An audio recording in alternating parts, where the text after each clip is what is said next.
The Miami Grand Prix may have ended with champagne and celebration, but the drama was far from over. In a stunning post-race twist, Red Bull and Max Verstappen filed a formal complaint to the FIA targeting Mercedes' George Russell. The accusation was that Russell failed to slow down appropriately under double-waved yellow flags when Oliver Bearman's HOS came to a halt, triggering a virtual safety car. The consequences were of that alleged infraction. A controversial pit stop that handed Russell the final podium position, snatching it away from the reigning world champion by a mere 2 seconds. Verstappen, who had been trailing Russell, immediately questioned the legality of the move over team radio, setting the stage for an official protest. It's the kind of drama Formula One fans live for. Championship contenders clashing off track in the stewards' room, reputations on the line, and a podium under threat. The protest referenced an article of Appendix in the International Sporting Code, which clearly states that drivers must reduce speed significantly when encountering double-wave yellows. Red Bull believed Russell had failed to meet that threshold, potentially breaching the rules and gaining an unfair advantage. But the FIA's decision was rejection. Protest denied. Case closed. Or is it? If you're someone who craves the intricate layers behind F1's most controversial moments, make sure to subscribe right now. This is the kind of story that reshapes narratives, and you won't want to miss what comes next. Let's unpack exactly what happened in Miami. To truly understand the depth of this controversy, we need to rewind the clock to the heart of the Miami Grand Prix, a race defined by blistering heat, high tyre degradation, and razor-thin margins. As the laps ticked by, George Russell found himself in a tight battle with Max Verstappen for the final spot on the podium. Up ahead, the two McLarens were out of reach. The fight for P3, however, was anything but settled. Then came a twist.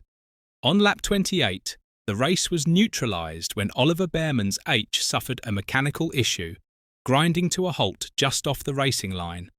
A virtual safety car was deployed, one of 3 during the race, and that's where the critical moment unfolded.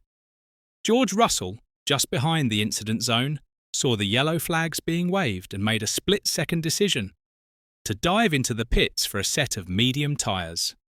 Under VSC conditions, pit stops cost significantly less time, and Russell's call allowed him to rejoin the track ahead of Max Verstappen. That decision would ultimately earn him the final podium spot, but not without controversy.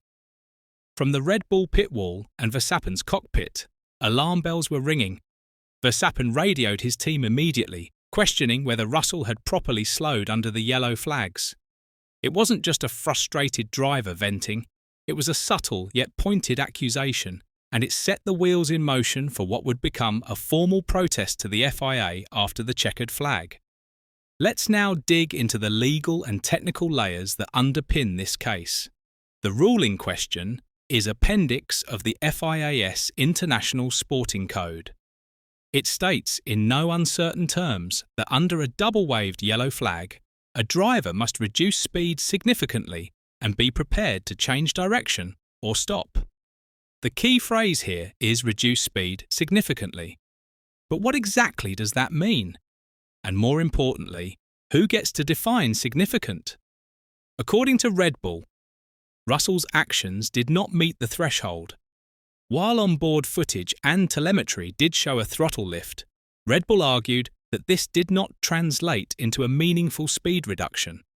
They asserted that Russell's absolute speed through the yellow flag sector was not slower than it had been prior to the yellow flag being displayed. In simpler terms, yes, Russell lifted his foot off the accelerator, but he didn't go any slower. Their argument was built on a comparison Max Verstappen, who followed Russell through the same zone, did reduce his speed more noticeably. In Red Bull's view, Verstappen's behaviour was the benchmark for proper compliance, while Russell's looked like a tactical lift, just enough to check a regulatory box without compromising race time. Mercedes, of course, had a different interpretation. Their defence was grounded in both precedent and technical analysis. According to Mercedes, Russell lifted the throttle by approximately 25%, resulting in a 30% drop in engine torque, which they said constituted a significant reduction as required by the regulations. They also cited telemetry comparisons with other drivers to show that Russell's response was consistent with what the FIA and other teams consider acceptable in a yellow flag zone.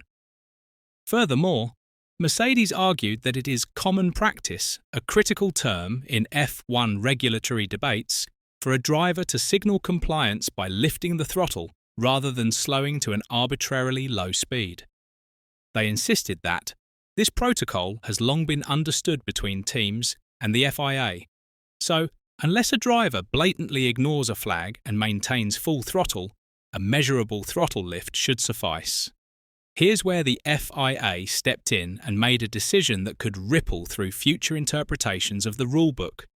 The stewards evaluated all available evidence: onboard camera angles, sector times, throttle traces, torque outputs, and GPS data. They concluded that Russell had lifted sufficiently to demonstrate awareness and compliance with the yellow flag, even though his absolute speed through the zone had increased slightly. This last point is crucial. The FIA clarified that discernible reduced speed is not necessarily about going slower in raw numbers, but about reducing pace relative to racing speed in that specific zone. For example, in a braking zone, a driver may naturally slow down, even under green flags, but that doesn't indicate they've responded to a yellow. So, the stewards argued that relative speed reduction, not just absolute speed, is the correct benchmark. In their words, the speed of car 63 in the yellow flag zone was considerably slower than the regular racing speed, but the absolute speed while passing through the yellow flag zone increased slightly. The requirement can only relate to reduction relative to the regular racing speed. In essence, the FIA sided with contextual interpretation over strict numeric thresholds. It was a vote for nuance over rigidity. But does this decision raise more questions than it answers? For starters, Red Bull may have lost this protest, but they've successfully highlighted a grey area in the regulations. The phrase "reduce speed significantly" is still open to subjective interpretation. And while the FIAS ruling offers some clarity, it also relies heavily on precedent and implied understanding rather than hard-coded rules. This opens up a strategic window for teams in future races. If throttle lifts of around 25% are considered acceptable, even if the car speed doesn't drop dramatically, then drivers may feel emboldened to push the limits during yellow flag conditions. The risk of overlifting and losing track position is real, and teams are always seeking that razor-thin edge.